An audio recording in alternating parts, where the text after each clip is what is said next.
रुक करेंगे एक बड़ी खबर का। महंत गिरी की मौत से जुड़ी इस वक्त की बड़ी खबर मिल रही है। आत्महत्या के लिए आनंद गिरी जिम्मेदार है। इस वक्त की बड़ी खबर आपको बता रहे हैं। सुसाइड नोट में आगा तिवारी, संदीप तिवारी का नाम भी शामिल है। आनंद गिरी ने गलत तरीके से फंसाया, ये सुसाइड नोट में लिखा है। मैं 13 सितंबर को सुसाइड करना चाहता था। सुसाइड नोट से इन सब बातों की पुष्टि हुई है, खुलासा हुआ है। एक बड़ी खबर आपको बता रहे हैं। मैं 13 सितंबर को सुसाइड करना चाहता था, ये बात सुसाइड नोट में दर्ज है। और महंत गिरी की मौत से जुड़ी इस वक्त की बड़ी खबर आपको बता रहे हैं।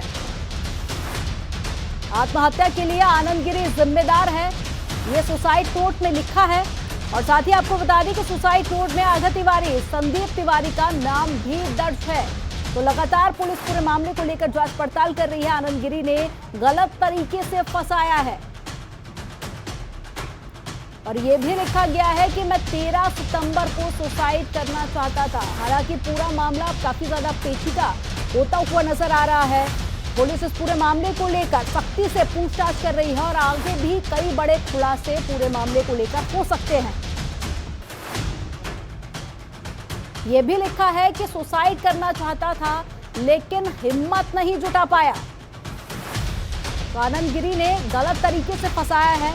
और यह भी लिखा कि मैं 13 सितंबर को सुसाइड करना चाहता था लेकिन हिम्मत नहीं जुटा पाया। 13 सितंबर को सुसाइड करने की हिम्मत नहीं हुई।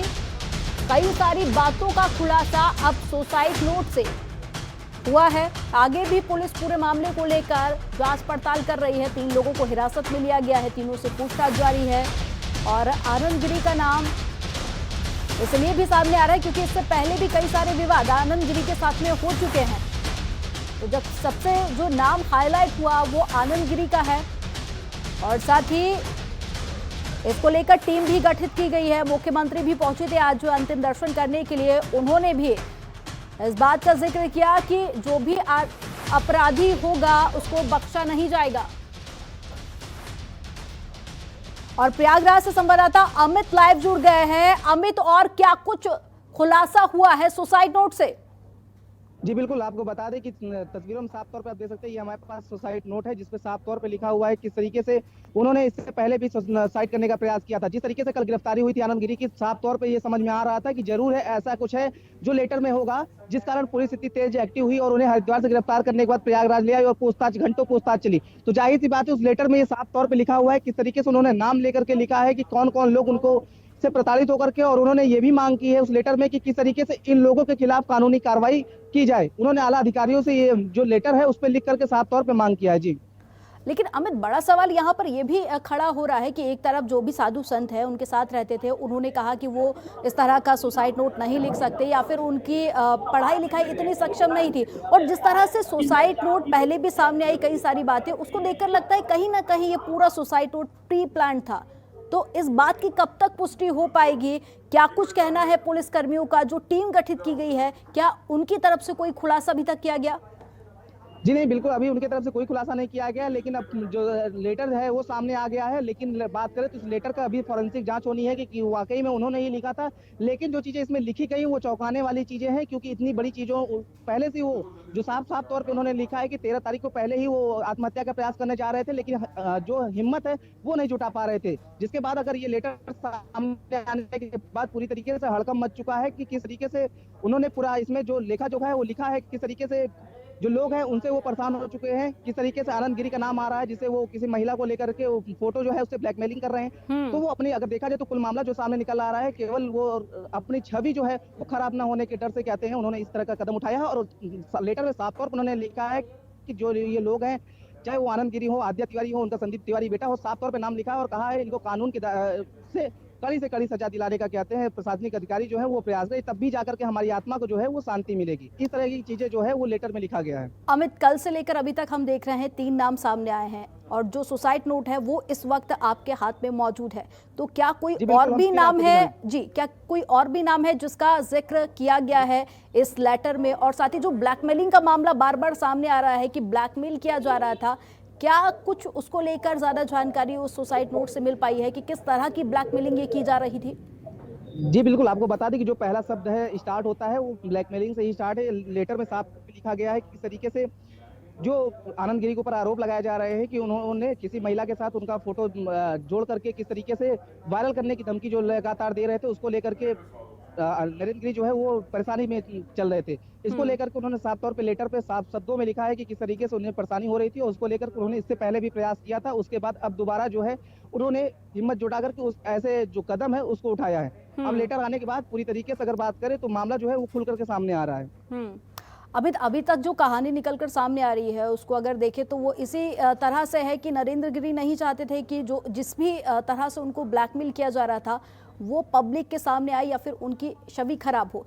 लेकिन बड़ा सवाल देखिए यहाँ पर ये भी खड़ा होता है, अगर वो नहीं चाहते थे कि जनता तक ये बात पहुंचे तो वो अपने सुसाइड नोट में भी इस बात का जिक्र नहीं करते। अगर वो इस बात को छुपाना ही चाह रहे थे तो फिर वो सुसाइड नोट में इस बात का जिक्र नहीं करते। जिस बात को वो छुपाना चाह रहे थे अभी तक, जिसके लिए उन्होंने सुसाइड किया है, उसी बात का जिक्र किया है। और अब उनकी हत्या के बाद में जो कि अब पूरी दुनिया के सामने आ चुका है, ये एक्सक्लूसिव तस्वीरें आपको दिखा रहे हैं। ये वही लेटर है जो कि लिखा गया है सुसाइड करने से पहले, और ये 8 पन्नों का लेटर है जैसे कि आप देख सकते हैं।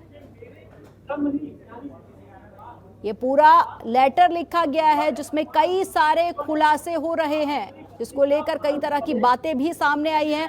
अमित हमारे साथ में जुड़े हुए हैं।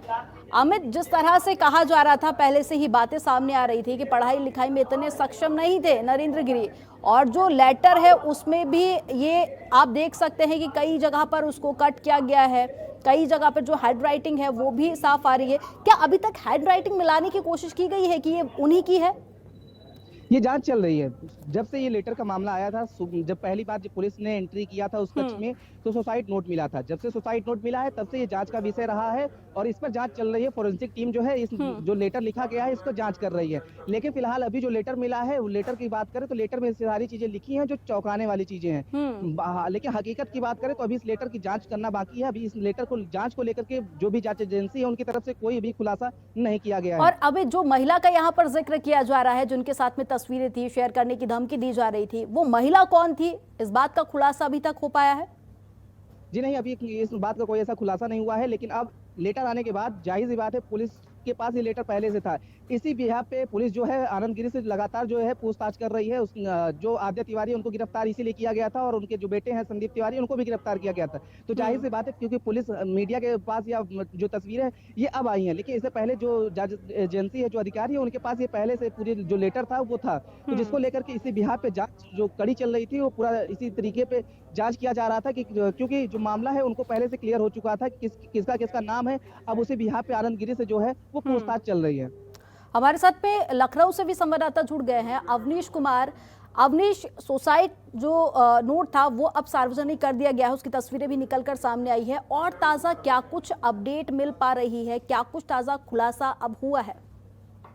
जी बिल्कुल, देखिए सबसे बड़ी जो कड़ी मानी जा रही थी वो सुसाइड नोट ही मानी जा रही थी, क्योंकि कल ही वहाँ की पुलिस ने बयान दिया था कि करीब 7 से 8 पन्ने का एक सुसाइड नोट मिला है, और उसमें साफ तौर पे सुसाइड नोट में लिखा हुआ है कि कौन लोग उनकी मौत के जिम्मेदार हैं, और जो वसीयतनामा होना है, जो उनके हमदर्द हैं, वो लोग कौन है। तो इन पूरी बातों को रखा गया था, लेकिन उसका खुलासा अभी नहीं हो पा रहा था कि आखिर लोग कौन है जो वसीयतनामे में होते हैं, और उसी को लेकर तमाम जो अटकलें हैं वो लगाई जा रही थी। हालांकि आनंद गिरी का नाम साफ तौर पे सबसे पहले आ रहा था, उसके बाद आद्या तिवारी का नाम आ रहा था, संदीप तिवारी का नाम आ रहा था, और सभी को पुलिस अपने हिरासत में लेकर पूछताछ कर रही थी। और इस पूछताछ के दौरान स्पष्ट हो गया था कि किस तरीके से पूरा मामला जो है वो आया है, क्योंकि मामले को संदिग्ध बताया जा रहा है। आनंद गिरी ने भी साफ तौर पर बयान दिया था कि गुरुजी की उनकी हत्या हुई है, उसमें आत्महत्या जैसी कोई चीज नहीं है, और कई लोग जमीन को हड़पना चाहते थे, बेचना चाहते थे, और वही मामला तुल पकड़ता जा रहा था, और इसी के चलते वो तनाव में होंगे। तो इन्हीं सब बातों को लेकर सुसाइड नोट में साफ किया गया है कि उन्होंने जो सबसे पहला अगर लिखा है, जो पहला पन्ना है, उस पहले पन्ने पे साफ तौर पे लिखा हुआ है कि मेरी मौत के जिम्मेदार आनंद गिरी, आद्या तिवारी, संदीप तिवारी हैं, और इनके ऊपर प्रशासनिक रूप से कार्रवाई की जाए, कानूनी कार्रवाई की जाए, और कड़ी से कड़ी सजा दी जाए। तो साफ है कि कहीं न कहीं जो आनंद गिरी की मुश्किलें हैं वो बढ़ती जा रही हैं, आद्या गिरी की मुश्किलें बढ़ती जा रही हैं, और जब पत्र सार्वजनिक होता है तो पत्र सार्वजनिक होने के दौरान तमाम चीजें जो हैं वो खुलासा होती हैं। लेकिन अभी फॉरेंसिक टीम इस बात को तय नहीं कर पाई है कि आखिर जो पत्र का लिखावट है वो किसका है, और वो उसका खुलासा होना बाकी है। लेकिन फिलहाल जो सुसाइड नोट है, उस सुसाइड नोट को सार्वजनिक कर दिया गया है, उसको सबके सामने लाया गया गया है ताकि जो भी खुलासा हो, जो भी जांच हो, वो पूरी तरीके से निष्पक्ष हो। तो ये बात कब तक साफ हो पाएगी कि जो सुसाइड नोट मिला है वो उन्हीं ने लिखा है, नरेंद्र गिरी की ही ये लिखावट है, इस बात की पुष्टि कब तक हो पाएगी? देखिए, अभी तक जो बातें निकलकर सामने आ रही थी उसमें साफ था कि वह बहुत ज्यादा लिख पढ़ नहीं पाते थे और इसी का नतीजा था कि वह अधिकतर जो पत्र था उनके शिष्य लिखते थे और वो उस पर सिर्फ साइन करते थे। जो भी उनके अक्षर होते थे अगर वो काफी बड़े बड़े अक्षर होते थे और इसी चीज को लेकर जो फॉरेंसिक की टीम है जांच कर रही है, उनके जो भी पुराने पत्र हैं उन पत्रों को उनसे मिलाया जा रहा है, उनकी हैंडराइटिंग से मिलाया जा रहा है और हैंडराइटिंग से मिलाने के बाद ही उसे एसआईटी के सामने रखा जाएगा। उसके बाद ही इस बात का खुलासा हो सकेगा कि आखिर ये जो पूरा संदिग्ध मामला है इसका जिम्मेदार कौन है और ये आत्महत्या है या हत्या है। तो पूरी तरह एसआईटी को जांच सौंप दी गई है। जांच के लिए मुख्यमंत्री योगी आदित्यनाथ ने आदेश भी जारी किया था। अपर मुख्य सचिव भी अवनीश अवस्थी पूरे हालात पर नजर बनाए हुए हैं और एसआईटी की टीम में जितने भी लोग शामिल हैं उनसे वो बराबर बात कर रहे हैं और जितने भी लोगों पर आरोप लगा है उन लोगों से अलग अलग पूछताछ हो रही है, उनके बयानों को मिलाया जा रहा है और कहीं ना कहीं इस बात के साक्ष्य अब सबसे ज्यादा महत्वपूर्ण होते हैं कि आखिर जो हैंडराइटिंग है वो किसकी है, जो पत्र लिखा गया है, जो सुसाइड नोट लिखा गया है वो कोई किसी और ने लिखा है या खुद महंत नरेंद्र गिरी ने लिखा है। इस बात का खुलासा होना बाकी है, लेकिन साफ तौर पर शासन ने अपनी तरफ से और सरकार ने भी अपनी तरफ से इस बात को स्पष्ट कर दिया है कि मामले को जल्द से जल्द खोला जाए और जल्द से जल्द इसके तह तक पहुंचा जाए ताकि जो भी दोषी होंगे उनके खिलाफ कड़ी से कड़ी कानूनी कार्रवाई की जाए। अमित, आपके पास में आऊंगी। जैसा कि अगर सुसाइड लेटर का हम उसको देखें और उसको पढ़े तो उसमें साफ तौर पर दिया गया है कि अगर बातें सबके सामने आएगी तो मेरी बदनामी होगी, ये बात का उसमें जिक्र किया गया है और इसीलिए उन्होंने ये भी जिक्र किया कि मैं आत्महत्या करना चाहता हूं। लेकिन और सबसे बड़ा सवाल ये है, बदनामी के डर से सुसाइड किया और उसके बाद भी उस बातों का जिक्र किया जो कि मरने के बाद में अब सामने आएंगी ही। अमित, मेरी आवाज आप तक पहुंच पा रही है? जी बिल्कुल, जिस तरीके से कहते हैं पहले तो उन्होंने साफ तौर पे आरोप भी लगाया है और उसके बाद उन्होंने ये भी लिखा है कि किस तरीके से महिला की फोटो जोड़ करके किस तरीके से वायरल वीडियो किया जा रहा है, जिसकी धमकी दी जा रही है, उसको जिक्र भी उन्होंने इस पे किया हुआ है। तो ऐसा देखा जाए तो लगातार जो सवाल है वो पूरा कहते हैं घूमता हुआ नजर आ रहा है, क्योंकि लगातार वो आरोप भी लगा रहे हैं। क्योंकि छवि की बात करें तो जाहिर सी बात है, एक महंत है और इतने बड़े समुदाय के साथ वो अध्यक्ष थे और इतने बड़े समुदाय उनके साथ जुड़ा हुआ था, तो जाहिर सी बात है कहीं ना कहीं अगर कुछ ऐसी चीजें होंगी तो उनकी छवि को धूमिल करेंगी, जिसको लेकर उनके मन में डर था, जो कि लेटर बता रहा है, जिस हिसाब से उन्होंने लेटर लिखा हुआ है। लेटर की बात करें तो लेटर में क्या कुछ लिखा है वो भी एक बार अपने दर्शकों को बता देते हैं। उसमें जिक्र किया गया है कि 13 सितंबर 2021 को मैं आत्महत्या करने जा रहा था, लेकिन मेरी हिम्मत नहीं हो पाई, मैं हिम्मत नहीं जुटा पाया। और आज हरिद्वार से सूचना मिली है कि 1-2 दिन में आनंद गिरी के माध्यम से लड़की का भी इसमें जिक्र किया गया और साथ ही ये भी लिखा गया है कि बदनाम हो जाऊंगा, बदनामी का डर एक तरह से सीधे तौर पर कहें तो ये सता रहा था। इसको लेकर कई सारे लोगों को उन्होंने जिम्मेदार भी ठहराया है और संवाददाता अवनीश हमारे साथ में जुड़े हुए हैं। अवनीश, सुसाइड नोट पर ही अब ये पूरी कहानी अटकी हुई है। अगर ये साफ हो जाता है कि सुसाइड नोट सही है और ये नरेंद्र गिरी ने ही लिखा है तो आगे की कहानी पूरी तरह से स्पष्ट हो जाएगी, पूरा मामला पानी की तरह साफ हो जाएगा कि इस आत्महत्या या फिर मौत का जिम्मेदार कौन है। तो ये कब तक स्पष्ट हो पाएगा और जो टीम गठित की गई है अभी तक जांच में क्या कुछ निकलकर सामने आया है, क्या कोई जानकारी अंदर खाने से मिल पा रही है? जी बिल्कुल, अभी जो एसआईटी की जांच चल रही है उस एसआईटी की जांच में सीधे बयानों को मिलाया जा रहा है, उसके बाद जो हैंडराइटिंग है उसकी जांच की जा रही है। हालांकि इस पत्र को पूरी तरह पढ़ा गया है और इस पत्र को पढ़ने के दौरान तमाम लोगों पे जो आरोप लगा है उनसे पूछताछ जारी है, लेकिन इस पत्र में जो दूसरा पन्ना है उस पत्र में साफ तौर पे महंत नरेंद्र गिरी ने बलवीर गिरी का जिक्र किया है, उनको मठ मंदिर की जो व्यवस्था है उसको बेहतर करने का निर्देश दिया है और साफ तौर पे कहा है कि जो मैंने किया है उसी तरह उनको करना है और किन किन लोगों का उनको ध्यान रखना है, उनका भी नाम लिखा हुआ, उनका सहयोग करना है। तो ये सब तमाम जो बातें हैं उन बातों को रखा गया है। इन बातों को रखने के दौरान ही महंत नरेंद्र गिरी ने जो सुसाइड नोट छोड़ा है उस सुसाइड नोट ही सभी गुत्थियां सुलझाएगा। अब ये तय होगा कि किस तरीके से जो सुसाइड नोट है वो किसकी हैंड राइटिंग है। तो तमाम जो लोग के दायरे में आ रहे हैं उनके कहीं ना कहीं जो हैंड राइटिंग है उससे उसको मिलवाया जाएगा। नरेंद्र गिरी के जो पुराने पत्र उससे उनको मिलवाया जाएगा। उसके बाद ही इस बात का खुलासा हो पाएगा कि आखिर पत्र किसने लिखा। क्योंकि जो पत्र वायरल हुआ है उसमें कई जगह देखा गया है कि एक तरीके से कई शब्द ऐसे लिखे गए हैं जिसको फिर से काटा गया है। तो कहीं ना कहीं जो उथल पुथल वाली स्थिति है वो देखने को मिली। क्योंकि अगर कोई भी व्यक्ति सामान्य तौर पर अगर लिखता है तो वह सीधे सीधे अपने मन की बात लिखता है, उसमें बहुत ज्यादा काट छाट नहीं होता है कि किसको विरासत देनी है, किस पर आरोप लगानी है। लेकिन कहीं ना कहीं ये सवाल तो कई उठ रहे हैं कि किस तरीके से ये जो पत्र है उस पत्र को वहाँ पे लाया गया और वाकई क्या अगर उन्होंने पत्र लिखा और सुसाइड किया तो इसके पीछे क्या मानसिक प्रताड़ना रही है, किस तरीके की मानसिक प्रताड़ना रही है। हालांकि अगर पत्र के हवाले से बात करें तो 13 सितंबर का उन्होंने जिक्र किया, लेकिन अभी 2 दिन पहले ही जिस तरीके से लोगों ने उनसे मुलाकात की, कहीं से भी उन लोगों ने इस बात को अंदेशा नहीं था कि वह इतना बड़ा कदम उठाएंगे। और सबसे बड़ी बात यह है कि पत्र में यह भी लिखा गया है कि मैं मानसिक दबाव में जी रहा हूं। अमित हमारे साथ में जुड़े हुए हैं। अमित, वहां पर जो साधु संत उनके करीबी थे अभी भी वहां पर मौजूद हैं, जैसा कि हमने सुबह तस्वीरों में भी देखा, तो क्या उनकी तरफ से ये बात की पुष्टि की गई है कि जिस तरह का जिक्र इस सुसाइड नोट में किया गया है कि मैं मानसिक तनाव में जी रहा हूं, इस तरह का कोई मानसिक तनाव उनके व्यवहार में कुछ दिनों से देखा जा रहा हो? साफ तौर पर बताया तो हंसमुख स्वभाव के थे, ऐसा कोई मानसिक क्यों उनकी बात करें तो इस तरीके से दिखा नहीं कोई तरीके से मानसिक प्रताड़ना झेल रहे हैं। तो जो उनके साथ में साधु संत मौजूद थे, क्या अभी भी पूरे पत्र को लेकर सिरे से नकार रहे हैं कि ये पत्र उन्होंने नहीं लिखा है? क्योंकि इससे पहले जब उनसे बात हुई थी जनतंत्र टीवी की तो साफ तौर पर उन्होंने यही कहा था कि ये पत्र उन्होंने नहीं लिखा है। क्या अभी भी वो इसी बात पर कायम है? जांच हो, इसकी फॉरेंसिक जांच होने के बाद ही जो भी निर्णय हो कहते हैं वो लिया जाए। क्योंकि लगातार बात करें तो साफ तौर पर उन्होंने यही सवाल उठाया था कि उसमें ज्यादा लिखने पढ़ने में इतना ज्यादा वो रुचि नहीं लेते थे, इतना ज्यादा उसको लिखते नहीं थे, वो दूसरे के माध्यम से ही लिखते थे, अपनी बातों को दूसरे के माध्यम से ही रखते थे। जैसा कि हमारे सहयोगी ने पहले ही बताया कि इस लेटर में कई चीजें ऐसी है जो कि कट पीट की गई है। अगर कोई व्यक्ति अपनी बात रखता है तो जाहिर सी बात है वो एक सिरे पे रखता है। और यहाँ पे क्या है, कई बातों को रिपीट भी किया गया है। कई आप शुरुआत से देखिए तो कई बातें ऐसी हैं जो रिपीट की गई है। तो जाहिर सी बात है अगर बात करें तो ये लेटर पूरी तरीके से शुरू से प्रश्न चिन्ह बना हुआ है और अभी जब तक ये फॉरेंसिक टीम जो है बना ही रहेगा। और इस पत्र में ये भी जिक्र किया गया है कि इससे पहले 13 सितंबर को मैं आत्महत्या करना चाहता था, लेकिन उस समय मैं हिम्मत नहीं जुटा पाया। 13 तारीख के बाद में भी कई सारे लोग उनसे मिले थे, उनकी मुलाकात हुई थी। यूपी से भी कई सारे दिग्गज नेता उनसे मुलाकात करने के लिए पहुंचे थे, लेकिन कोई भी ये भाप नहीं पाया कि नरेंद्र गिरी के दिमाग में आखिर चल क्या रहा है।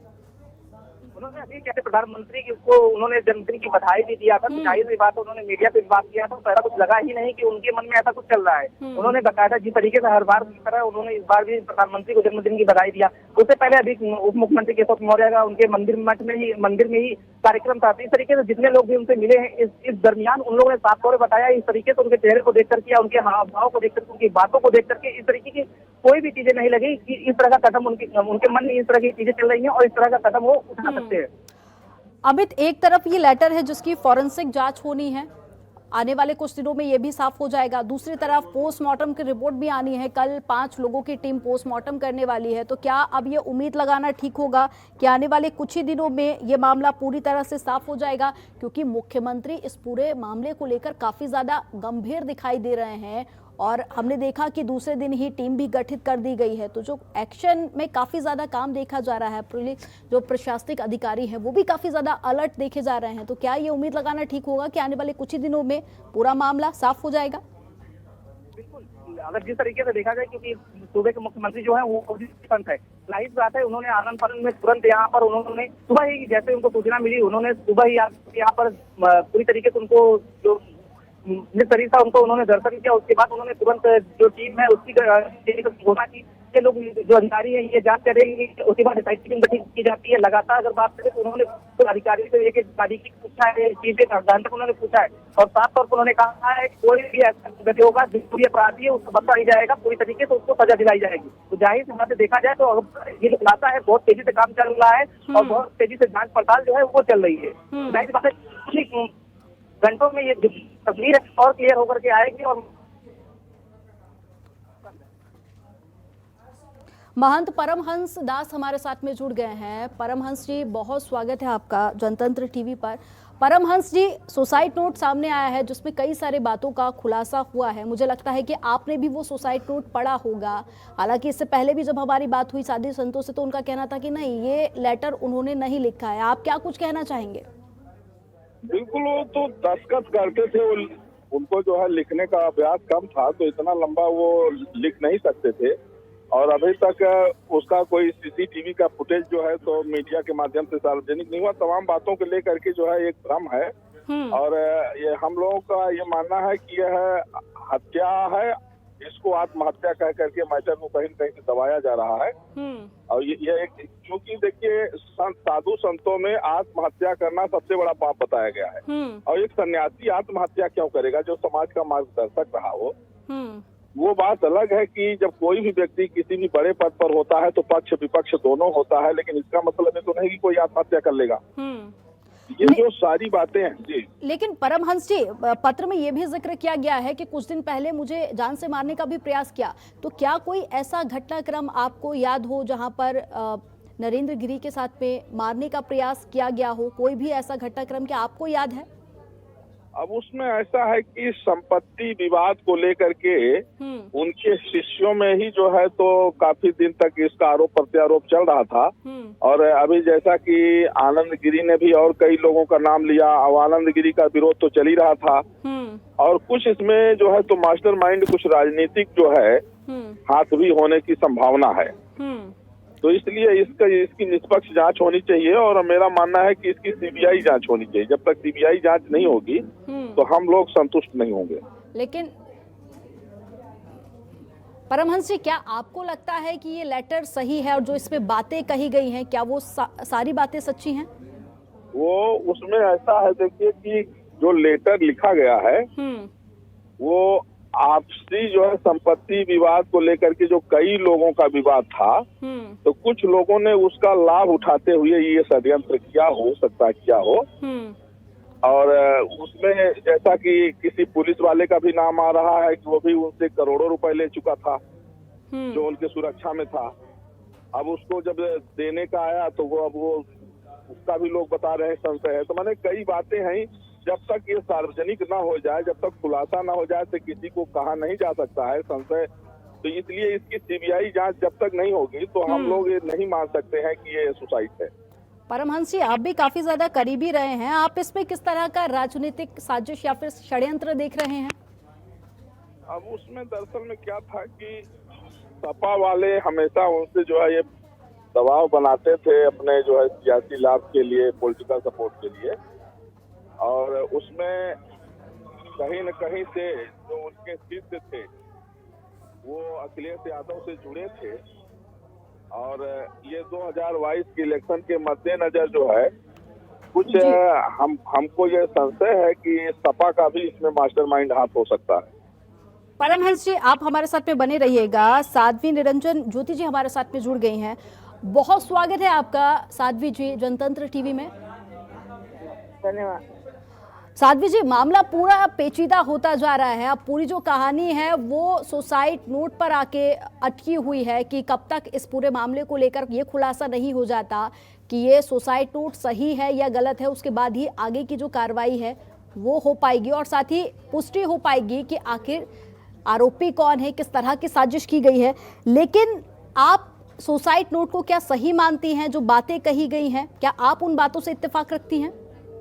जितने लोगों से मैंने बात की है वहाँ, मैं अभी वहीं से लौट रही हूँ, सारे संतों ने कहा कि महाराज जी कभी लेटर नहीं लिखते थे, हम लोगों से लिखवाते थे, साइन कर देते थे।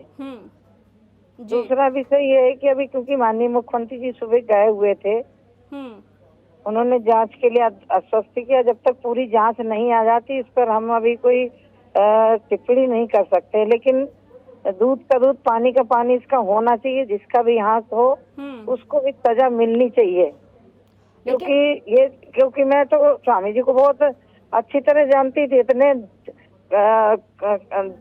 दिमाग से भी, शरीर से भी, और वैसे बुद्धिमान भी थे, बड़े बड़े काम सुलझाने में माहिर थे। तो मैं मानती हूँ कि अभी जब जांच आएगी रिपोर्ट तो मुझे लग रहा है कुछ और निकलेगा।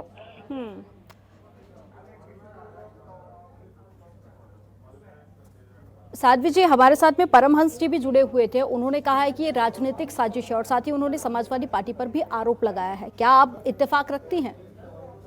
इतना कह सकते हैं बहुत बड़ी साजिश है और एक आध्यात्मिक गुरु की हत्या हुई है।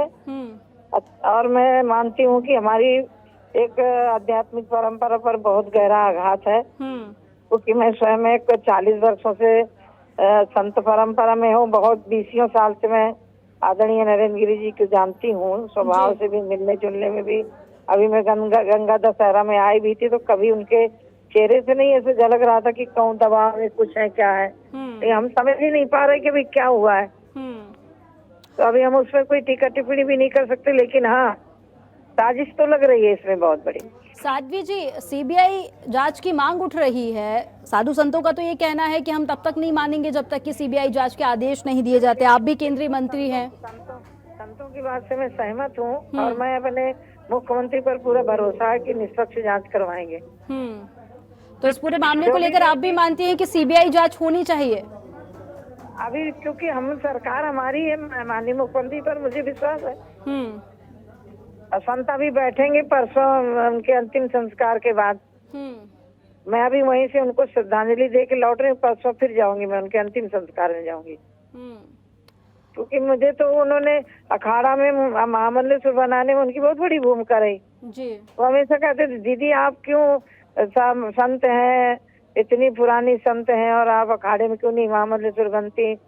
और ये शब्द मुझे उनका नहीं भूलता। बोलते थे कोई महामंडलेश्वर बनता है अखाड़े से अपने आप को सुशोभित करने के लिए, और आप हमारे अखाड़े में बनेंगी तो हमारे अखाड़े का गौरव बढ़ेगा। और ये हमारा भी सौभाग्य होगा कि हमारा भी प्रतिनिधि कोई सरकार में है। यानी ऐसी अभी मैं जब आई थी गंगा दशहरा में तो उन्होंने कहा था कि हम आपसे पूजन करवाएंगे अगले कुंभ की सफलता के लिए। आप पूजन करवाया भी था। हम लोग गए थे, बड़े पैदल गए थे, लेटे हनुमान जी से त्रिवेणी तक पैदल गए थे साथ में। लेकिन साध्वी जी, अब बातें ये भी कही जा रही है कि धर्मगुरु की मौत पर राजनीति हो रही है। हालांकि कुछ राजनीतिक पार्टियों का भी अब तो जिक्र होने लगा है कि वो इस पूरी साजिश में शामिल हो सकते हैं। क्या आपको लगता है? देखिए जिस तरह से ये कांड हुआ है, मैं सरकार पर पूरी विश्वास रखती हूँ कि सरकार इसका दूध का दूध पानी पानी करेगी। लेकिन जो साधु संत समाज है वो अभी संतुष्ट नहीं है कार्रवाई से। उनका कहना है कि सीबीआई जांच होनी चाहिए। तो क्या मैं संत परंपरा से हूँ और एक मुख्यमंत्री जी भी एक महंत है, तो मुझे पूरा विश्वास है कि इसमें कोई, और ये बात सही है कि जब से माननीय मुख्यमंत्री बने हर एक चीज को उन्होंने खोल के रख दिया है, तो इसको तो खोलेंगे ही वो। परमहंस जी भी हमारे साथ में जुड़े हुए हैं। परमहंस जी, जैसे कि साध्वी जी ने कहा, मुझे लगता है आपने सुना होगा, उनका कहना है उनको भरोसा है सरकार पे कि सरकार द्वारा कार्रवाई की जाएगी और जो भी सच्चाई है वो सबके सामने आएगी। लेकिन जैसे कि अभी आपने जिक्र किया कि जब तक सीबीआई जांच नहीं की जाती है तब तक आप लोग संतुष्ट नहीं हो, तो कुछ कहना चाहेंगे आप? मेरी आवाज आप तक पहुंच पा रही है परमहंस जी? परमहंस जी से हमारा संपर्क टूट गया है। साध्वी जी, मैं आपके पास में आऊंगी कि अभी जो लेटर सामने आया उसमें कई सारी बातों का जिक्र किया गया है। उसमें यह भी लिखा गया है कि मैं मानसिक तनाव से जूझ रहा हूं, मुझे इससे पहले मारने का प्रयास भी किया गया। आप बेहद ज़्यादा करीबी रही हैं और कई सारे ऐसे भी साधु संत होंगे जो उनके करीबी हैं, जो मौत के बाद में आपकी उनसे बातचीत होगी। कोई ऐसी बात जो उनके व्यवहार में क्या देखी गई थी कि वो मानसिक तौर पर उनको दबाव बनाया जा रहा था या फिर मारने का प्रयास किया गया? महीने पहले उनसे बात की थी, कोई तनाव नहीं, क्योंकि वो खुले दिल के थे। कोई बात होती थी तुरंत वो बात करते, लेकिन ऐसी कोई बात ही नहीं, मुस्कुराते हुए हंसते हुए बात करने वाले व्यक्ति।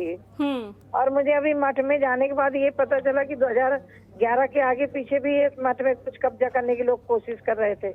ये तो अभी जब उनका अंतिम संस्कार के बाद सब बैठेंगे तब इस पे बातचीत होगी कि क्या क्या घटनाक्रम हुआ है। साध्वी जी, हमारे साथ में जुड़ने के लिए आपका बहुत बहुत शुक्रिया। और हमारे साथ में चक्रपणी महाराज जी जुड़ गए हैं। चक्रपणी जी, बहुत स्वागत है आपका जनतंत्र टीवी पर। हमारा संपर्क टूट गया है, दोबारा से जुड़ने की कोशिश करेंगे। हमारे साथ में महंत राम रतन जी जुड़ गए हैं। रामरतन जी, बहुत स्वागत है आपका जनतंत्र टीवी में। अच्छा जी। रामरतन जी, कई सारी बातें निकलकर सामने आ रही हैं। सुसाइड नोट भी अब सार्वजनिक हो चुका है, बहुत सारी बातें उसमें की गई है कि दबाव बनाया जा रहा था, मानसिक तौर पर मारने का भी प्रयास किया गया, और दूसरी तरफ कल पोस्टमार्टम भी होना है, उसकी भी रिपोर्ट आएगी।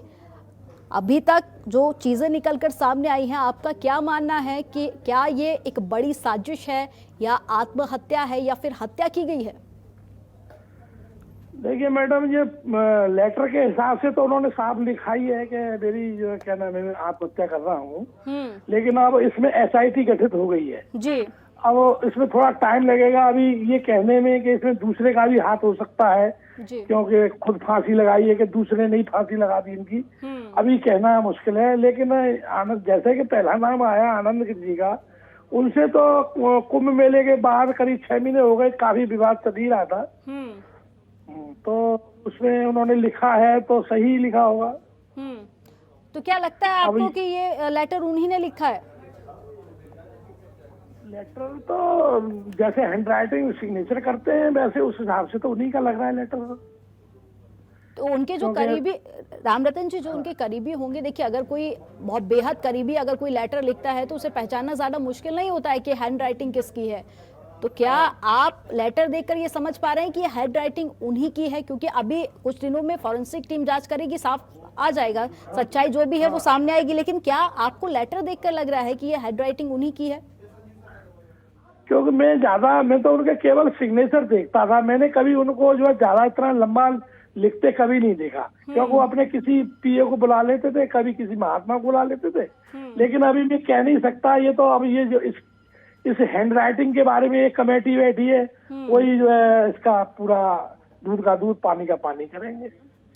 लेकिन रामरतन जी, इससे पहले भी मेरी कई सारे लोगों से बात हुई है जो बेहद उनके करीबी रहे हैं। उनसे भी मैंने ये जानने की कोशिश की क्या उनके व्यवहार में ऐसा लग रहा था कि उनको किसी तरह का मानसिक दबाव है। सबका कहना था कि उनके कुछ दिन पहले ही कई सारे राजनीतिक नेता भी उनसे मिलने के लिए पहुंचे थे। उनके व्यवहार में कुछ भी इस तरह का नहीं देखा गया कि वो किसी मानसिक दबाव से जूझ रहे हैं। आप क्या कहना चाहेंगे? वैसे हमारे मेहंदी ऐसे नहीं थे, वो तो काफी दिलदार, बहुत ही दिलदार थे। 4 कुंभ मेले किए, जरा सी समस्या होती थी शासन प्रशासन में बड़ी जल्दी उनकी धाक थी, बड़ी काम करते थे। कोई भी किसी कुंभ मेले से लेकर किसी परेशानी होती थी तुरंत आधी रात खड़े रहते थे।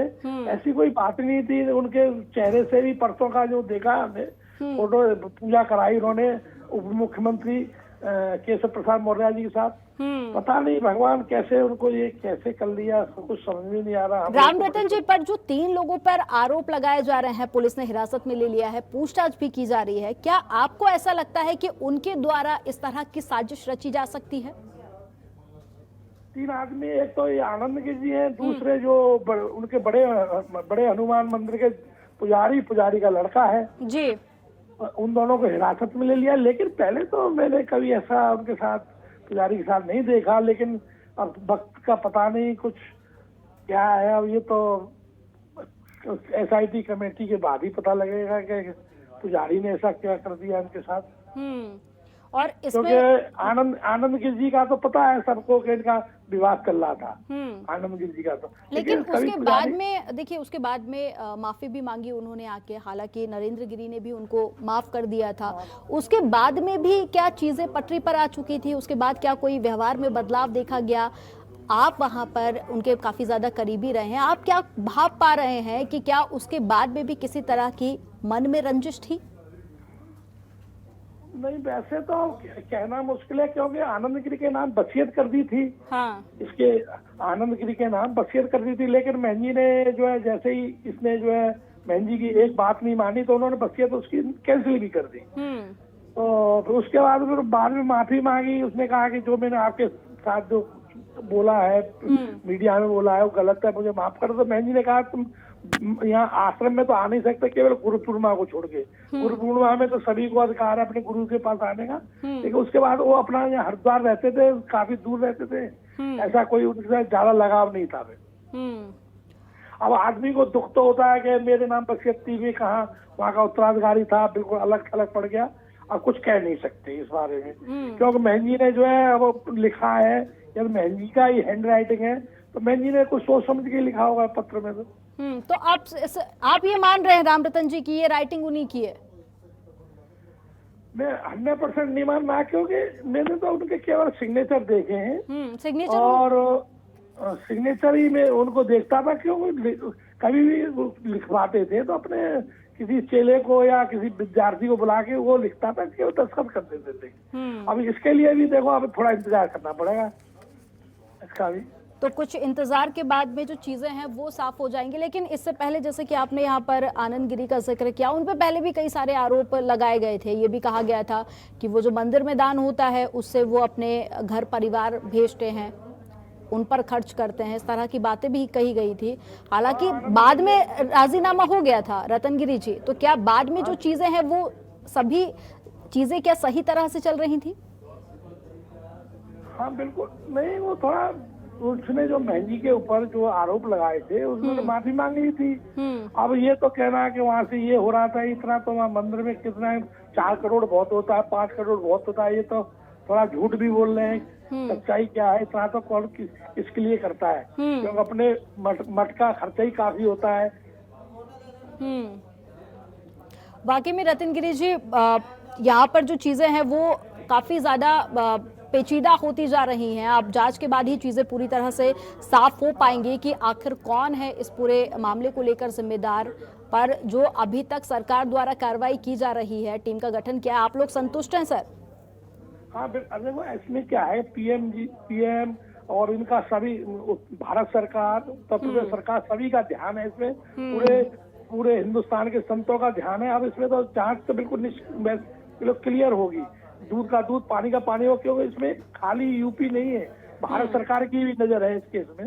तो अब इसका तो कुछ न कुछ रिजल्ट गलती ही आएगा और बिल्कुल सही आएगा। लेकिन सवाल यही है रतनगिरी जी कि महंत नरेंद्र गिरी एक बड़ा नाम, उसके बाद में उनको बदनामी का डर, ये भी उन्होंने कहा।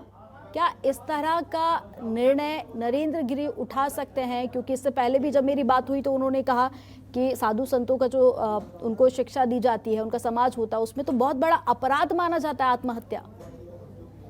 अपराध है, चाहे गृहस्थी हो चाहे संत को तो हम लोग तो कथावाचक में हम लोग तो ये उसका खंडन करते ही है। और महात्माओं के लिए तो आत्महत्या एक तो बहुत ही गलत है।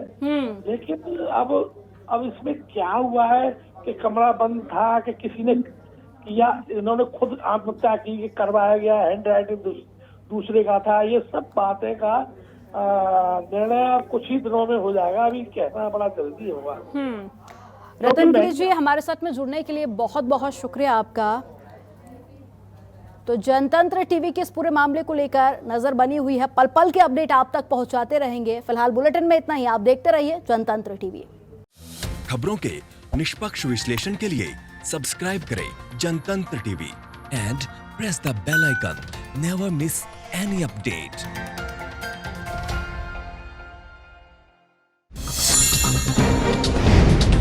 डाउनलोड कीजिए जनतंत्र टीवी ऐप को, जो कि अवेलेबल है गूगल प्ले और ऐप स्टोर पर। अधिक जानकारी के लिए अभी डाउनलोड करें।